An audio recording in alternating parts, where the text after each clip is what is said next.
The Lakers came out flat against the Thunder in a 105-86 loss last night. LeBron was the only Lakers starter to hit double-digit points with 19, and the 86 points was a season low for LA. The Lakers also only shot 13% from three and just 35% overall. It was also the only game all season the Lakers never had a lead. Fox Sports NBA analyst Chris Broussard joins us now. Chris, how concerned should the Lakers be? Should LeBron be after that loss? Well, look, the Clippers are 1-2, the Bucks are 1-2, and TJ Warren looks like the next Michael Jordan. So I'm not going to overreact to what I'm seeing the first 2 weeks in the bubble. So Shannon can relax. I don't think they're in trouble. All that said, they obviously aren't playing well at all. Let's start with the stars. LeBron is not playing well, and not consistently. He's had his moments when he really picked it up. Him shooting 42%, which is what he's doing in the bubble, that's uncharacteristic because he's usually very efficient from the floor. But I think with LeBron, like, he's the least of my worries because I feel like at this stage of his career, LeBron really is like, how much is he into quote unquote meaningless games? Okay. They already have the #1 seed locked up. The MVP race is over if he was hoping to get that and hoping these games would count. These don't count. So I think at this point, he's looking at the playoffs, and I think he'll be fine. I think it's similar to in Cleveland his last go-round. Remember, they never had the great regular seasons you would expect them to have. But come playoff time, LeBron's a different player. So I think he'll be fine. Anthony Davis on this roller coaster ride is strange. How often do you see a top 5, 6 player in the league go single digits in scoring? It's just odd. That's a bit of a concern. But mostly, guys, it's the supporting cast and their inability to hit open shots. You saw Markieff Morris. I mean, nobody was within 15 feet of him on that highlight we showed, and he missed the three. They're shooting 25% from three in the bubble. That's worst in the league. They're shooting 39% overall in the bubble. Worst in the league. They're averaging 90-something points. They're the only team in the bubble averaging fewer than 100 points a game.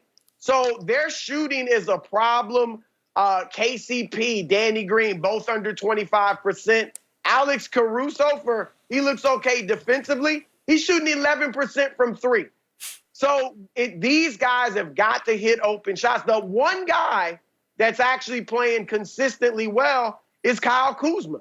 Maybe that's a good sign, but outside of him, these other guys are just missing shots. Man, you just told me that I ain't got nothing to worry about, and you just laid out all those problems. But I got a lot to worry about. I think they start hitting them. I think they'll start hitting them. Well, I hope they start. Shoot 11%. Caruso, come on. I think the biggest thing for me was concerning is that the inconsistency in what I'm seeing with Anthony Davis.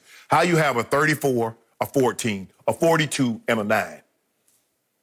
I mean, against OKC, they ain't got nobody that can stop you. LeBron is not being consistent. I agree with you, but they can't hit shots. I don't know what it is. I mean, maybe somebody put a lid on the basket. Maybe they need to go see Miss Rudolph and about that monkey. But something ain't right. I mean, how you go 5 of 37? 5 of 37, and a lot of these. Man, they're not even close. They hitting on the corner three, Chris. They hitting the sides of the backboard. They hitting the back of the rim. I'm like, is that what you're aiming at? Because how you hit the side of the backboard, how you hit the back of the rim, and you in the corner of the three?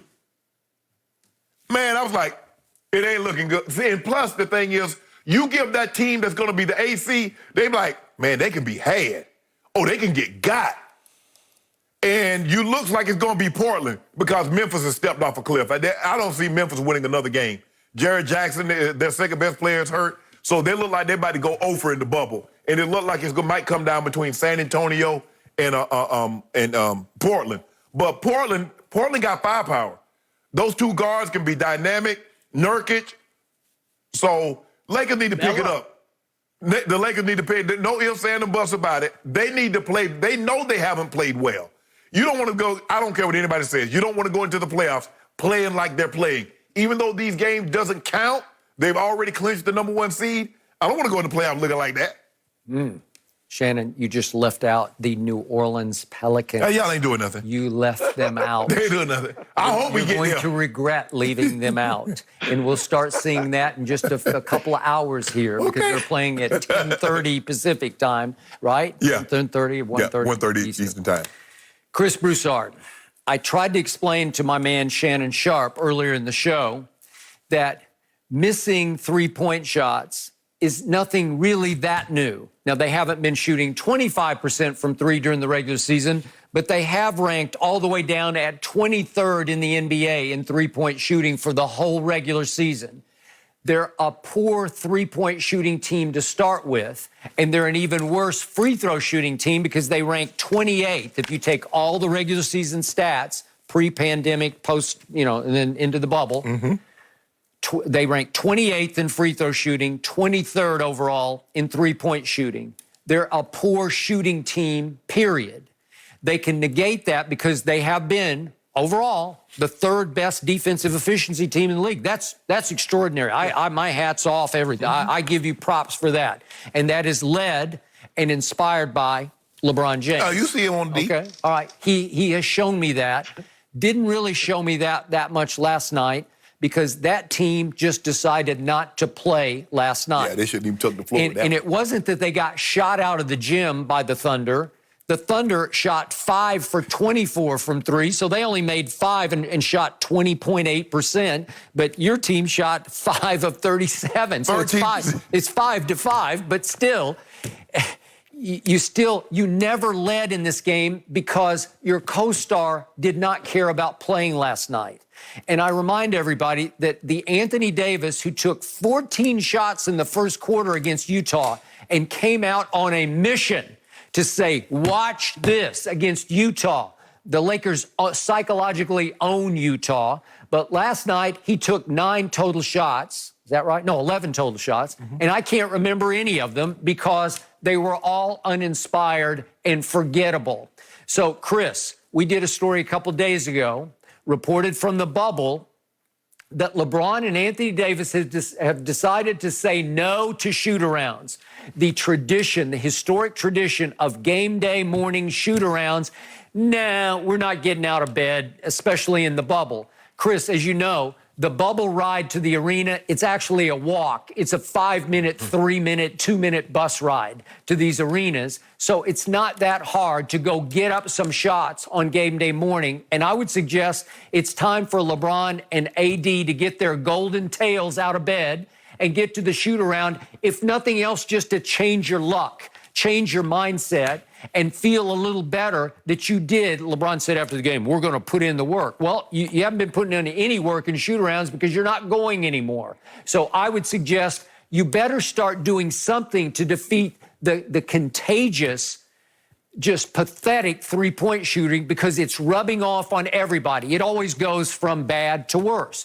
AD said after the game, oh, one of these nights we'll hit 25 or 30, or I'm sorry, 20 or 25. But still, maybe they will one of these nights. But in general, you're a poor three-point shooting team, and you lost Avery Bradley, who's one of your more clutch, dependable three-point shooters and obviously defensive aces. So you better try to figure out how to break the contagion down in the bubble, so to speak.